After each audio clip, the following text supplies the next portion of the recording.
With the most exciting high school soccer season ever coming in 2014, your friends at Soccer 605 are bringing you a site that's dedicated only to high school soccer. Hey, and this time it's on your smartphone. Check it out daily, or even more often, for schedules, scores, standings, videos, interviews, game of the week, weekly wrap-up shows, and even more. If it has to do with South Dakota high school soccer, it's right here on High School Soccer 605.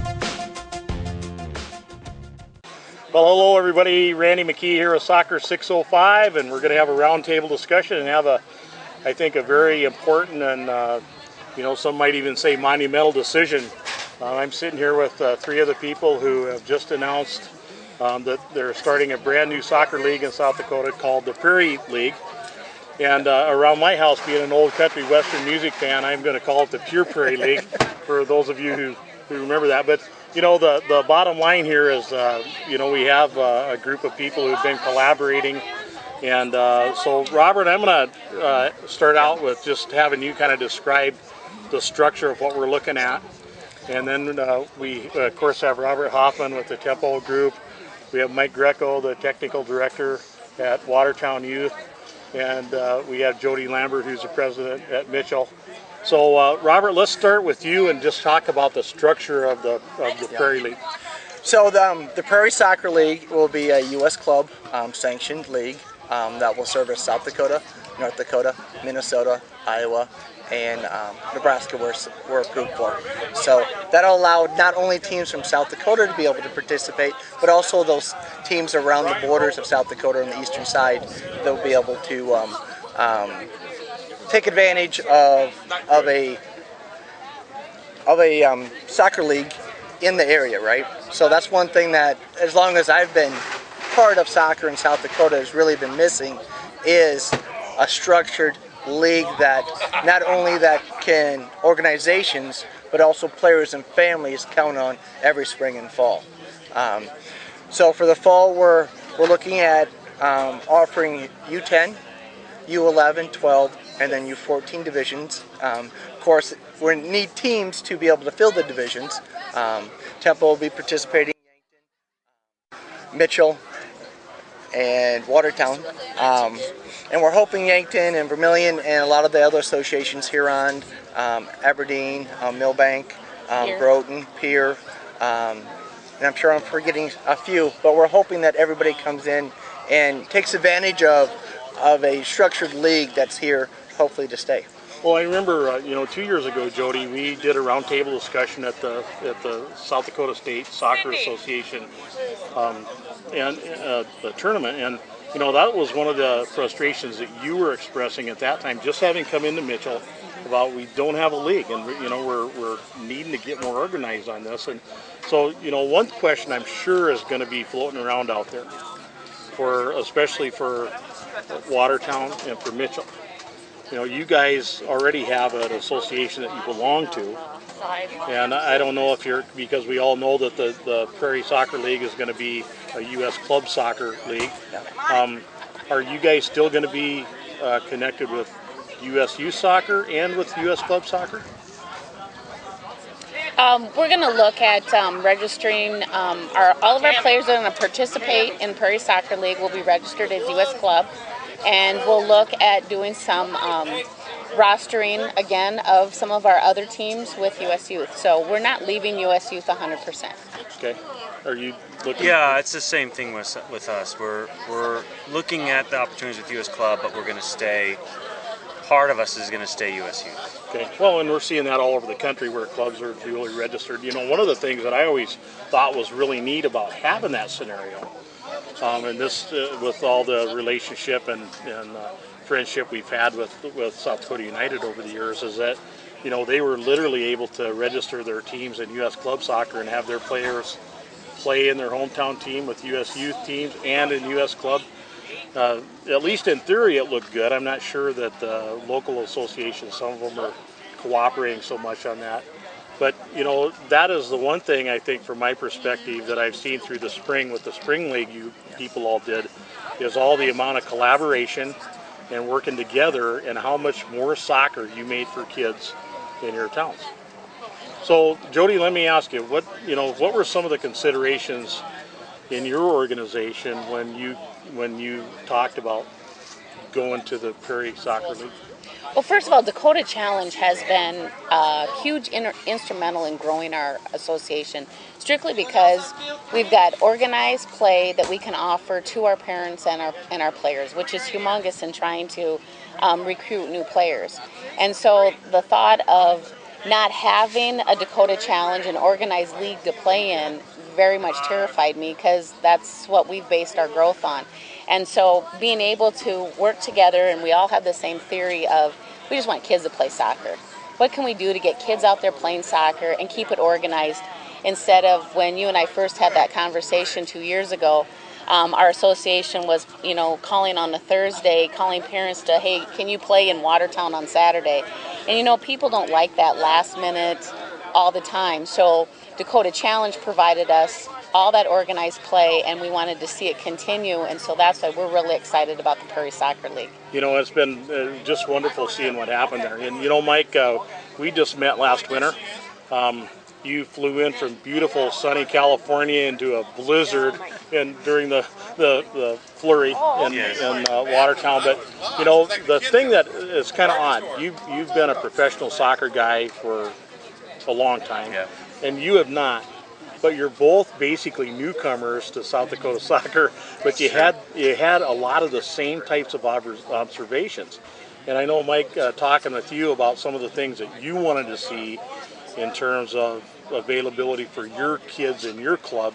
What were some of the main reasons that your group looked at joining the Prairie Soccer League? Well, it's also to reiterate what Jody said, it was an enormous opportunity for our kids to play other kids. I think there are challenges here specific to South Dakota because compared to California, these communities are so isolated. So if we didn't do something like the former Dakota Challenge or Prairie Soccer League, we would just be playing ourselves and maybe a random game against a community. But we wanted something a little more consistent, because that consistency allows us to kind of grow our programs.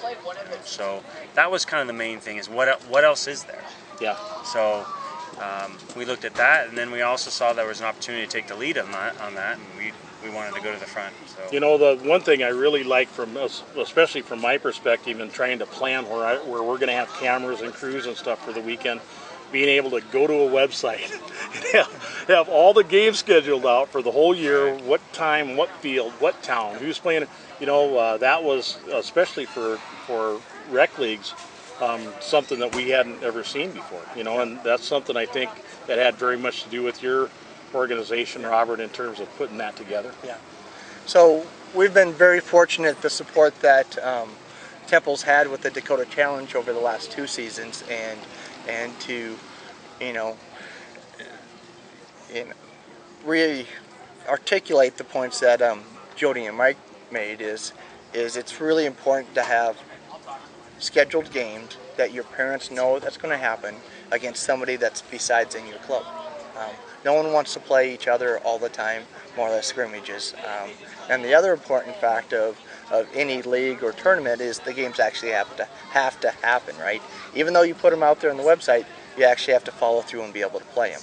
And that's one luxury that the Dakota Challenge has had over the last year, is the weather's cooperated, and we've been able to get in all of our games. And we've been able to celebrate the play at the end of the year with the finals, and that's been, very well received throughout eastern South Dakota. Not only Mitchell, Watertown, and Temple, but this last year we had up to 8 different associations participating. Yeah. Do you expect, based on the success of the Spring League, do you expect that a lot of these other organizations are going to take a look at Prairie Soccer League and say, yeah, that's the way to go? We hope so. Would you guys agree? Mm-hmm. Yeah, I think it's what else is there if they want to play? And we've done this now for it's been going on now consistently enough to say that people are going to participate in it.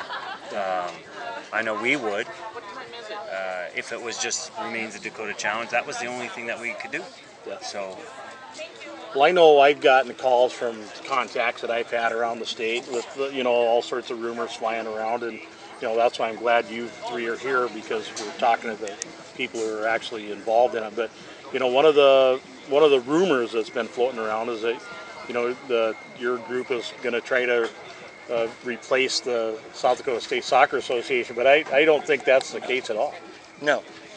I'll let one of you. No, it isn't.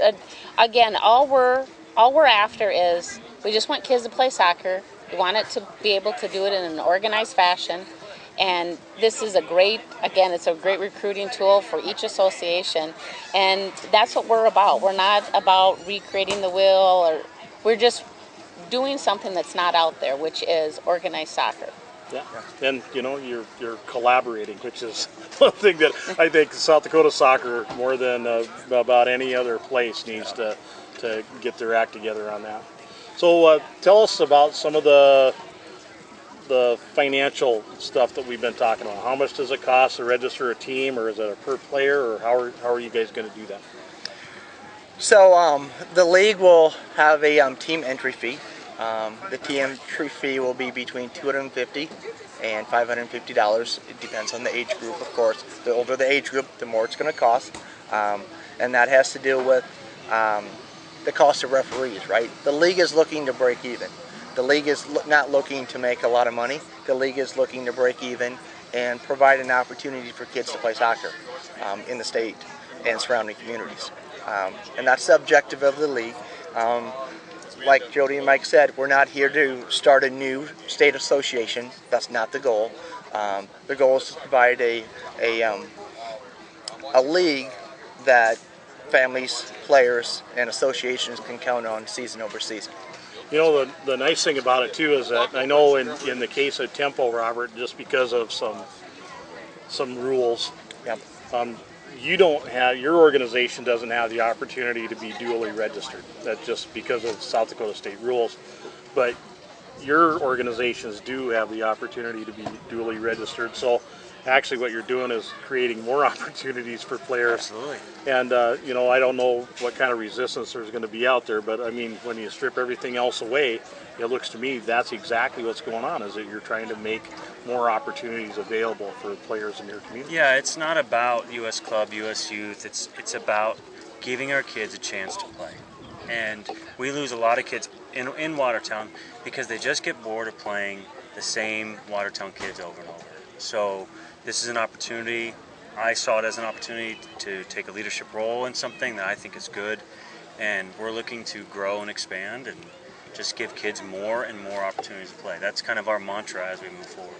In the case of your organization in Watertown, they've been members of the South Dakota State Soccer Association for many, many years, still are.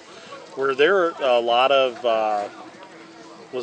education you had to do there to get people to take a look at this new idea, or were they pretty willing to jump in there and do it? No, they were pretty willing to jump in with Prairie Soccer League because, again, they saw it as what else is there.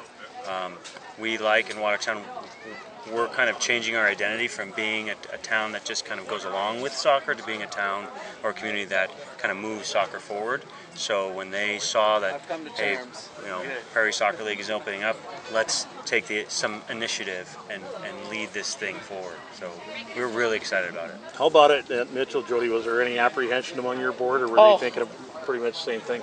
No, as a matter of fact, these two organizations have worked really well with us to help us grow and be able to ask questions. I mean, we went from 36 players a year ago that we registered with the state to we had almost 250 kids registered in our program a year later. So we've had substantial growth. And, all three of us, we don't have anything to deal with the politics of soccer. We just want to play soccer. We just want our kids to play. We want it just to be organized. And we love the game, and that's why we're together and we all work together, because there's no motivation in politics of soccer. It's just a matter of what can we do to help more kids in the state play organized soccer. Well, and that's really been Neil. The weekends that I went and looked at what was going on, it really looked almost like a tournament environment. You had teams getting a couple of games, all the families, everybody was there, and maybe it was just for one day, or I guess sometimes too, but it really looked almost like going to a tournament. And And and I will speak for them, because we this season had a lot of brand new kids playing that have never played tournament before, and the parents thus have never played a tournament before. And so the thought of taking these kids right from a park and rec program and throwing them into a tournament was too much. And so allowing them to play, to travel to a town, to travel to Watertown, to travel to Yankton for one day to play a couple of games against a brand new town to them, and to come home is exciting. There's no overnight stay, but it's that thrill of the tournament. There's awards that are given at the end of the league, and that's what the kids like. And the kids like coming to a different town to play soccer. Especially all your little kids. They're so excited to be able to be like the big kids. Yeah. Well, there's a lot of opportunities. I mean, you got all these areas from all these other states that touch us. How, if somebody's down in Nebraska and wants to get involved, or Sioux City, Iowa, or in Minnesota, how do they get in touch with the league administrator to get involved? So you can go to prairiesoccerleague.com, and on the website there's a web form that you can fill out. You can put your contact information in, and one of the three of us will be reaching back out to you within a very short time, usually most of the time within 24 hours. And once again, that's prairiesoccerleague.com. And that website launched last Wednesday, and you can also go to the website to register for the upcoming fall league. We still have we have one host date open, correct, I believe? Right. So the dates for the fall league will be August 23rd, September 6th, right? 13th, 20th, and then the finals will be the 27th in Mitchell. Wow, that's fantastic. I can't tell you guys how impressed I am with how you have put this together against probably not a lot of enthusiasm from some of the other soccer people in South Dakota, but it looks to me like you're doing what you should be doing, and that's making good soccer available for the kids in your community and not worry about hurting the administrator's feelings somewhere. All right, well, I don't know if we've covered everything you guys wanted to talk about, but we're here. The mics are rolling, and so is the camera. The only thing I'll say is we have a lot of exciting ideas that we couldn't roll into the fall season. We know spring soccer is a lot larger in South Dakota than the fall soccer, and we hope to possibly have more than one flight in the spring, and also have some other exciting things that will be new and unique to the Prairie Soccer League, not only in South Dakota, but in the Midwest region as a whole. So we're very excited. We've been contacted by a lot of associations already, and we're hoping that we can work through all the details and get soccer playing by as many kids as possible in the next year. I'll bet you a nickel that when there's new changes, you'll let us at Soccer 605 know about it, and we'll let you know about it. Well, Robert Hoffman, Mike Greco, Jodie Lambert, thanks for spending some time with us on Soccer 605 today. I think what you're doing is just fantastic, and hopefully we can see the collaboration and the good things that causes permeate throughout our state, which is something we need. And hopefully you'll all support what's going on out there. So thanks very much for tuning into Soccer 605, and we'll sure be bringing you games, action, news, whatever we can about this new Prairie Soccer League. Well done, guys. Good form, and can't wait to get in and get on this. Thanks. Thank you. Thanks for watching Soccer 605.